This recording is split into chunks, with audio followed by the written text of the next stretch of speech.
Hey, it's Matt Roush. And Mike Brennan.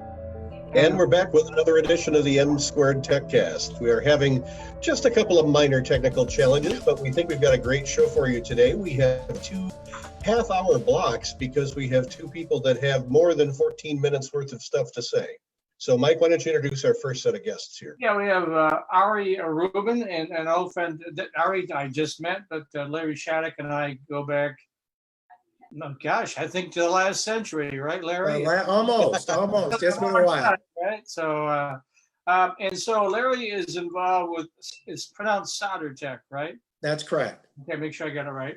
Yep. And a couple of weeks ago, Larry approached me and told me what you guys are up to at Soter, and they have a device that's kind of like an airport screener. Everybody's familiar with those. You walk in to make sure you don't have any weapons or metal or whatever. In their case, it looks at 4 different body functions, temperatures, things like that, respiration, and it doesn't touch you, but within, believe within 5 seconds, it can tell if you are likely to have the COVID-19 virus. Did I get that right? Yes, sir. Okay.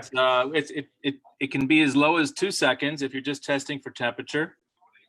And if you want to include the multi-layer approach, which is recommended by the leading doctors and scientists to screen for up to, in best case, 99.9% of all people with known symptoms of the COVID virus, then you're going to want to have a layer that has temperature.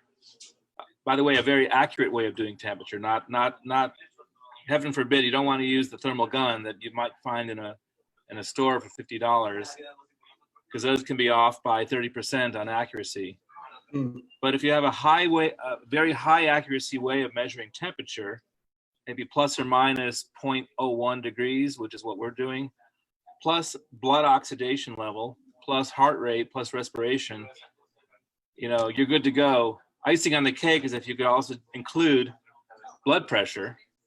And in fact, if you think about it, that would emulate what you might experience when you go see your doctor during a typical physical check-in. Okay. So when was the system, the Symptom Sense system, when was it developed and when was it released? Larry, I don't want to hog this. You want to say? Well, it was developed beginning in January. That's when this iteration, I'll call it this iteration of the product came out, the offering anyway. We got together with about 100 medical professionals, doctors and clinicians and scientists, put a board together, a medical board, to basically review what was needed for COVID, to find out what was going on with it and so on, come up with some best practices and so on. And we came up with a device, but actually it kind of started back even before Soter, when members of our team were actually working on these scanners that Mike was talking about earlier, and lead developers on the scanners before they came out. So we started with that technology before the world changed in 9/11, and now we've come out with an iteration actually of that, and using it in today's world with the next bad threat that's come out with respect to COVID-19. Just to dial that in a little bit more, Derek and I invented this device in February. In the first week of February, we sat down for lunch in Dallas. We were talking about the prior form factor, which is FlySense. We thought we'd add a very, very special way of looking at temperature on a person or a group of people, but we weren't satisfied with the lensing that was available from a ceiling height. And so we put 2 and 2 together, and because of what Larry just said a moment ago about the experience with the airport scanners, and some of the people we've worked with over the prior years who have experience with these airport scanners, we said, you know what, why don't we populate our electronics into that, and we can get a 2-for-1. We can do metal detection, plus we could do health screening detection.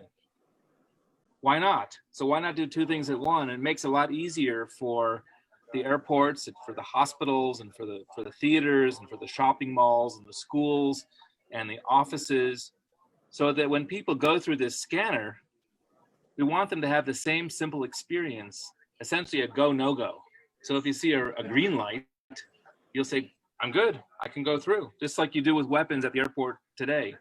But if you see a red light, in this case, it's going to be for the symptoms of COVID-19, and there's going to be a printout that's going to come right off the device. Plus, the data is going to go to the cloud, which is maintained by Microsoft. And I want to add that that data is completely private. It doesn't show your face. It doesn't show who you are. It's completely anonymous. And even though that the CDC has relaxed a lot of these privacy laws in the last few months, we haven't relaxed those privacy laws. So we're in highest compliance with HIPAA and every kind of other act from Congress to make sure that people feel safe and confident that when they go through here, that their privacy won't be invaded. So this device was invented in February this year, and within a week and a half, we went into beta. And effectively, we compressed an 18-month development cycle, the kind where I used to see when I was with General Motors and when I was with Texas Instruments in the past.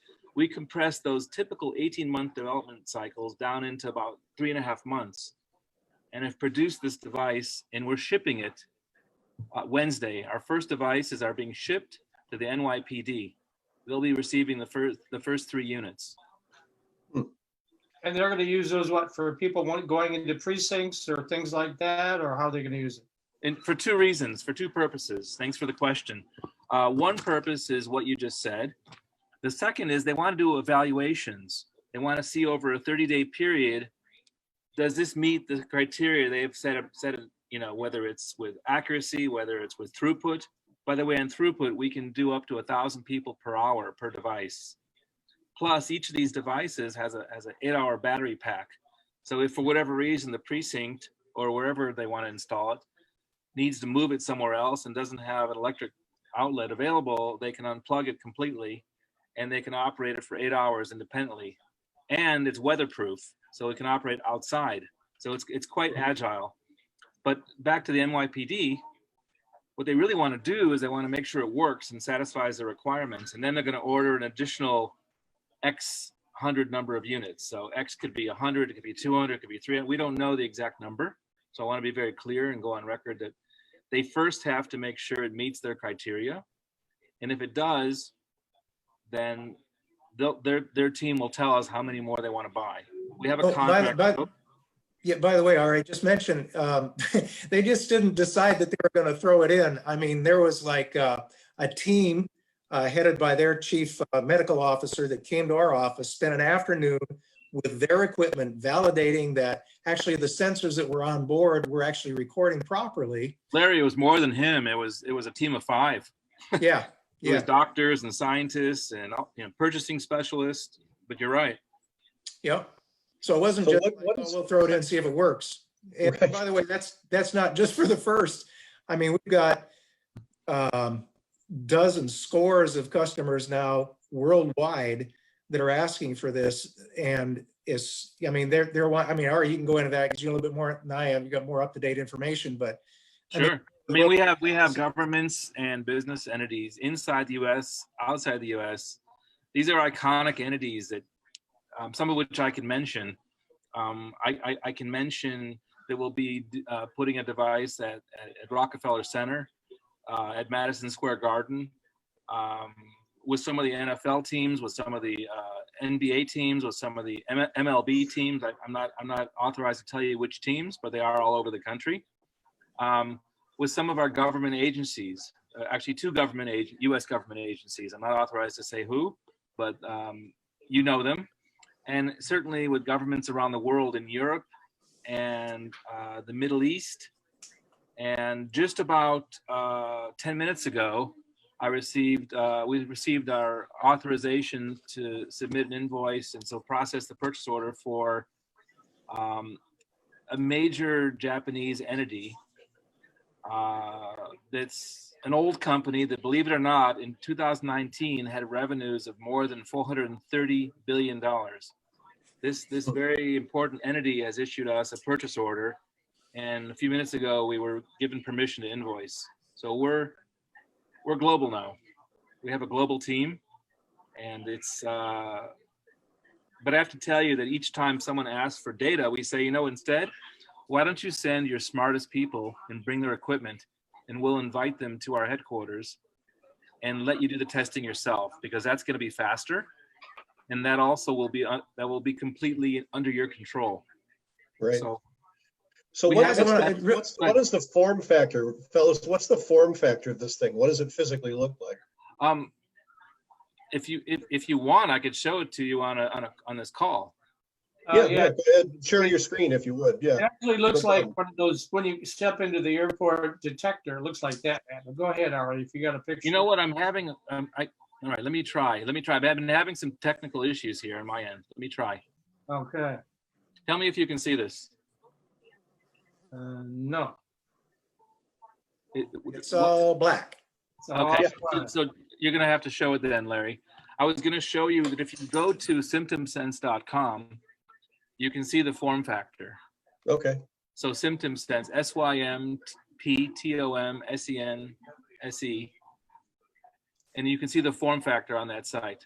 But essentially, if you walk through an airport metal detector, it looks like that. So my next question would be, I can't tell from I went to your website and looked, how heavy is this thing? Is it easily transportable? Yes. So if you look at the photo, you'll notice that we ship it with caster wheels that are swivel and self-locking, and it can roll into place.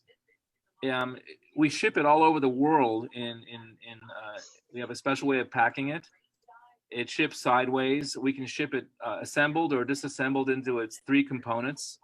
It has 3 major components: a left and a right side and a top. They screw together with a thumb bolt, so it assembles within minutes. And once you assemble it, you simply plug it in. So we've taken an Apple approach to industrial engineering. So if you look at the device, it's pleasing to look at in terms of design and colors. It's easy to use, intuitive. It requires minimal training. So the same people who are doing security at your building or at wherever, they'll look at a screen and it'll show the symptom result. And every time someone walks through it, it's the same experience you have as going through an airport screener. One quick thing I want to mention here, Ari, real quick, is I want to stress that this was not developed in a vacuum. If you look at the board of directors that run the organization, they're pretty amazing. They're on our website. You can take a look at them. We'll get into them now. But one of them coming up is Lieutenant General P.K. Carlton. He's quite an interesting gentleman. I mean, he's former Surgeon General for the United States Air Force. He'll be joining us in just a few minutes here anyway as well. But we had a lot of input to this. It wasn't just thrown together in a room someplace. There was tremendous input from medical community and from our business side as well. I mean, looking at some of the folks that run on our board, the experience they had is really pretty impressive. Let me give you a background. So I was asked to put together this board, and I the first person, my first choice was to ask the general. He and I have had a friendship for about 5 years. And, with his esteemed role as earning a 3-star rank, and also being a pilot, and also being a medical doctor who was a Surgeon General for the Air Force, he had 40,000 employees under his command. He reported to the chief of staff, and which reported to the President of the United States. So his decision authority, his responsibilities were quite humbling. He took, and if you meet him, you'll once you meet him today, you'll see a very well-informed, humble person. Similarly, we brought on cardiologists, emergency care doctors, other kinds of scientists. One example is local to Michigan is, I used to work for General Motors for a number of years, and my former boss is one of their heads of engineering. It's Dr. Mike Karagoulis. So Dr. K, as people call him. If you go to the site and you see his background, he's an engineer's engineer, and all he wants to do is make things in high volume.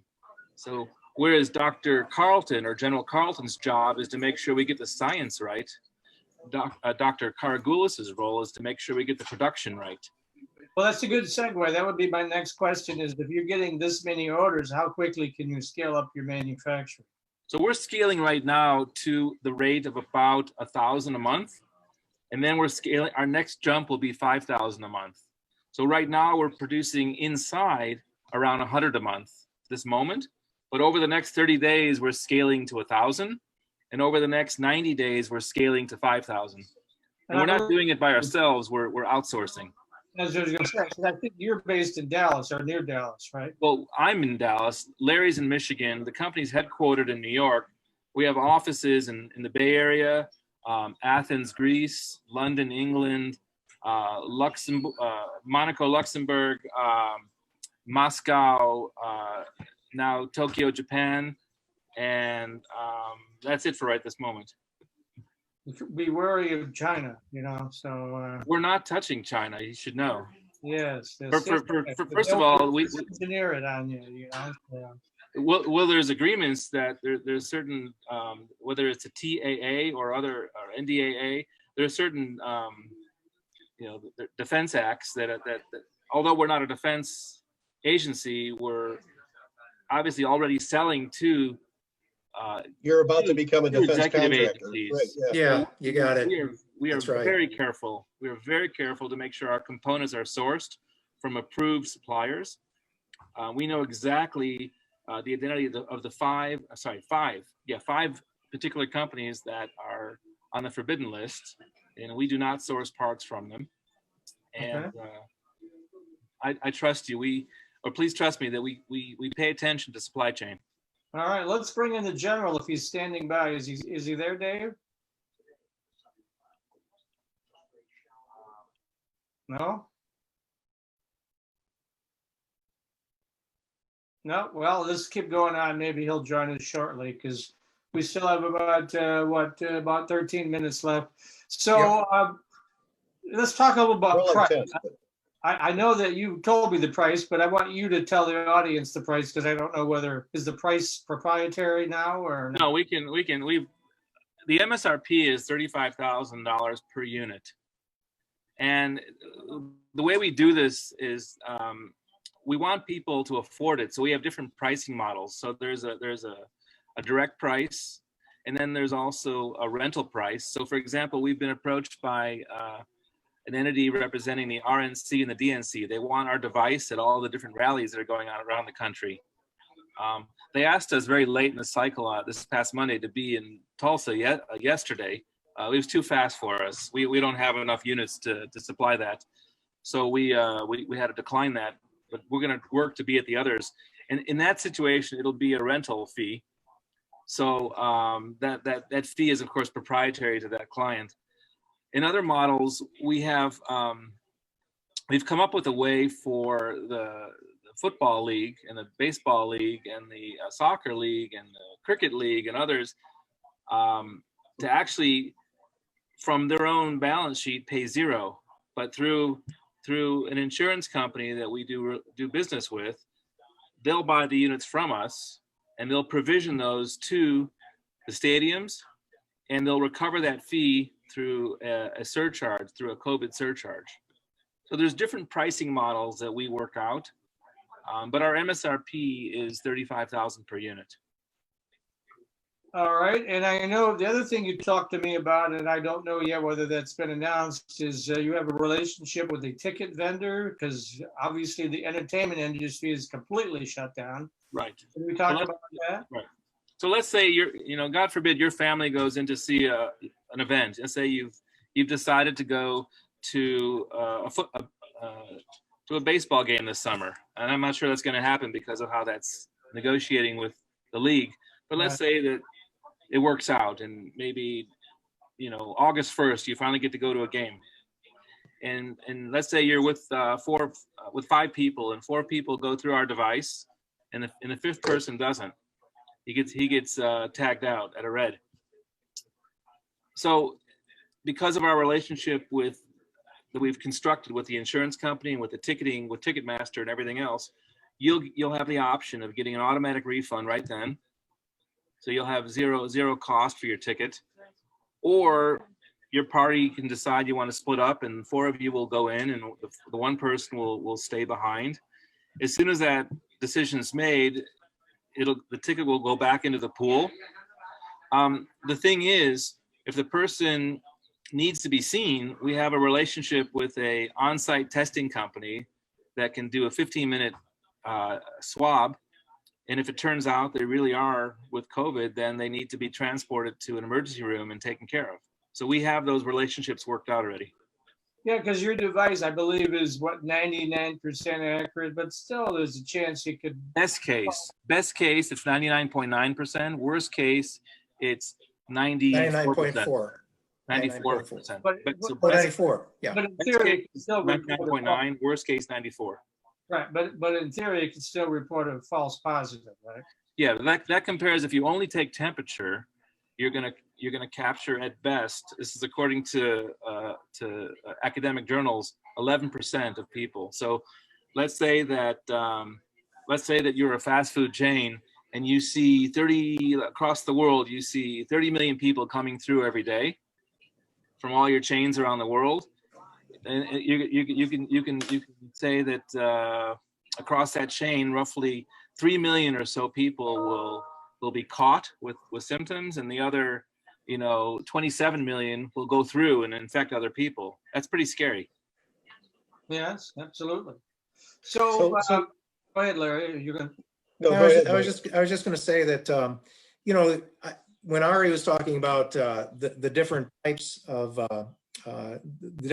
temperature sensing, most people, you kind of look at it today. What are most people thinking about? You're not even hearing about this kind of an option. You're not hearing about it because most of the world now is thinking about, the thermal gun, just you point at your head, or cameras and things of that nature. That's all anybody knows right now. We've come up with something that's totally different than that includes 3 other ways of doing, the symptoms to pick up, the 3 other vitals, that is. But most importantly, along with that, it's a different type of temperature sensing. It's not thermal imaging that you get from cameras or you get from other types of sensors. We're using a different kind of technology that gets us so much more close than you could possibly get with any of those others. By the way, those other units, you've got to be static temperature, static air, static humidity, and somebody who knows what's going on. So you couldn't possibly put it outside to do it effectively. You have to. Larry, I'll tell you the specifics. If you use a thermal gun, you're going to be at best plus or minus 0.5 degrees Fahrenheit. If you use a thermal camera, you're going to be at best plus or minus 4 degrees, according to the literature. If you use the symptom sense device with its patent pending tech, it's plus or minus 0.01 degrees. 0.01. Think about that. 0.01 versus 0.5. 4. Yeah.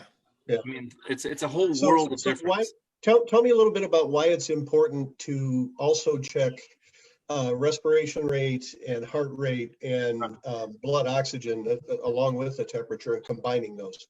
Sure. I really wish General Carlton was online, because I want, and please, I want you to ask that question to him. But from what I learned of him, if I heard him correctly, actually the most important parameter to measure is the percent oxygen in the blood, because viruses, not just COVID-19, but viruses in general, they attack the function of the blood of the lung, and if the lung is not generating enough oxygen, that means the most important organ, which is the brain, will be malnourished. It'll start to shut down with certain functions. The same with the other organs in the body. So when you go to a doctor, you typically have a pulse oximeter slipped onto your index finger. It's using a certain type of tech to look, and you want above 92%. 92% and above is considered good. If most people are in the range of 98, 99%, if everything is going good for their percent oxygen. But if it's below 92, there's something systemic going on. We don't know if it's chronic because of a disease like this, but we do know that something's compromising. And it could be because of sleep apnea, or it could be because of asthma, but we know that it's a trigger. We know that when someone raises that flag, you're below 92%, you ought to take something seriously and act. So that's the number one criteria. Number two is therefore not temperature, it's going to be respiration rate. Number three is heart rate. Number four, way down the line, is going to be temperature. Let me add one thing that Ari, when you're looking at those 4 different variables there, those 4 different vitals, people come in and we hear all about the asymptomatic individual, where many, if not most, are asymptomatic. You are not going to get a temperature sense from those folks that are asymptomatic. That's kind of like the last thing that happens. What happens prior to that is, by the way, you won't see it as an individual. If you have it, you're asymptomatic. You won't notice it until the doctor puts on these, he goes and he measures for your heart rate, and he measures for your temperature, which wouldn't be any different, but your respiration, and then you look at those things, then you'll know. So not even you know, or the doctor knows until he starts taking those other 3 vitals. So we can keep those asymptomatic folks, many of them, prior to the point where they're going to be others. Oh, you froze there. Oh, can you hear me okay? Nope. You're okay now. We have 1 Okay. minute left. We have 1 minute left in this segment. So this is where we let you do the shameless plug, so that if folks want to find out more information, you have to give your website address, phone number, email, whatever you want to use. Larry, why don't you give them the website and phone number, and I'll just say Sure. that we'll make it somehow affordable to you, no matter who you are, whether you're a movie theater, a school, any kind of entity you have. We want to work with you. We started out protecting kids in schools, and we really have a commitment to that. You can find us on symptomsense.com or sotertechnologies.com, but Symptom Sense is easy to remember. It'll get you there. symptomsense.com. And my phone number is 616-318-2778. It's 318-2778. Okay, Larry Shattuck, Ari Reuben from Soter Technology. We appreciate you being on the show today. And I made any sales yet in Michigan? I got to ask that question. Anybody? Oh, we actually have one corporate customer that you would all know, but I can't release the name. I'm sorry. Ari, you know about it. There's actually more than one. There's one that's doing manufacturing in your part of the state, and there's one that's doing manufacturing and more towards the Detroit area, and there may be a third one. And so we just have to be very careful to protect their. Unless we ask, we're not going to let it out. Well, we also have this large bowl about a half a mile from where I live, where we put 110,000 people on football days. So I imagine they would probably have some interest in that as well, because of course we don't know whether there's going to be a football season or not right now, right? Uh-huh. My new friend Mike, we will do anything possible so that you can watch a football game. You tell us the right person in their facilities group, and we'll work with them. Ward Manuel, ZAD, go right to him. I'll make that connection. Additional four-year students love Lawrence Technological University's thriving campus life, but LTU has always met non-traditional students' needs too. Lawrence Tech offers over 100 degree and certificate programs that can get adult students started or back on track. And most of our classes are conveniently offered evenings at our beautiful Southfield campus or online, so you can balance your social, family, and work life even while you power up your career. Lawrence Tech, where Blue Devils dare.